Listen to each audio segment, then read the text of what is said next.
House Chairperson, let me take you to church. The scripture reminds us that there is a time for everything and a season for every activity under the sun. This is the time for all patriotic South Africans to rise beyond the borders of our partisan, to join hands in working towards what is in the best interest of our country.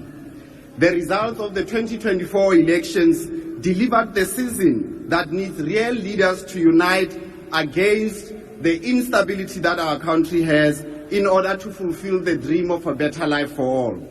So I speak on behalf of my colleagues that my party, the DA, is proud to be part of the government of national unity.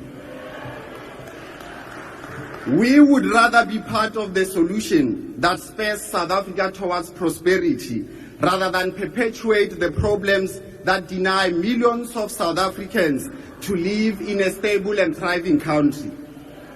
Unlike some Johnny-come-latelys who are masquerading as wannabe red and camouflage socialists, having no shame while they are exhibitors of opulence gained through the proceeds of crime and corruption, we would rather find solutions to uplift poor South Africans out of poverty.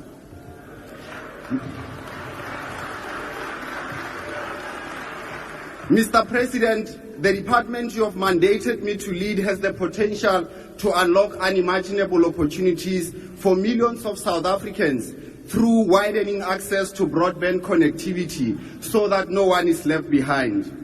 And by the end of this financial year, we will be able to connect approximately 2 million households through the public Wi-Fi hotspots program. And as part of our efforts to building a digitally inclusive society, we will be in a position to connect over 20,000 government facilities. These include over 4,000 health facilities, 16,000 schools, 900 traditional authorities from those of us who live under traditional leaders, and 570 libraries over the next 36 months.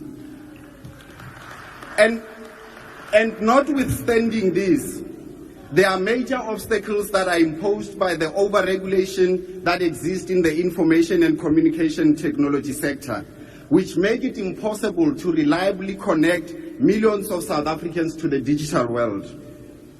Smartphones and smart devices should be a basic essential for learning, doing business, and even for personal entertainment.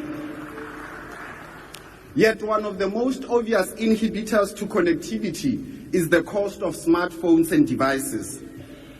Their classification as luxury goods drives their prices to the extent that they are unaffordable for many South Africans.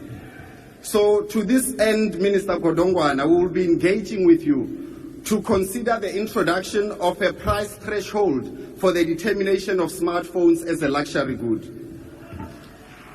Mr. President, we welcome what you said about the need to simplify legislation in order to encourage investment. We will become obsessed with making evidence-based decisions so that we remove every regulation and policy that impedes opportunities for investment and job creation in this sector. House Chairperson, progress is not linear. It is a series of small steps, sometimes forward, sometimes sideways. But we know that progress always endures turbulence. It attracts pessimism from doubting Thomases, and there are many in this House. But with every persistent effort towards prosperity, making progress is possible. So the digital universe needs to be able to connect to every single child in every village throughout our country. If we do this, we'll be able to discover a generation of geniuses that will spur innovation in the digital world. So I would like to challenge all the mobile network operators and telecommunications companies to work together with government to put devices in children's hands. And before I end with the scripture, Honorable Ndlozi and Honorable Bambo, have you really relegated your intelligence to trolling other members because of their wardrobe or height? Please do justice to your own intellect.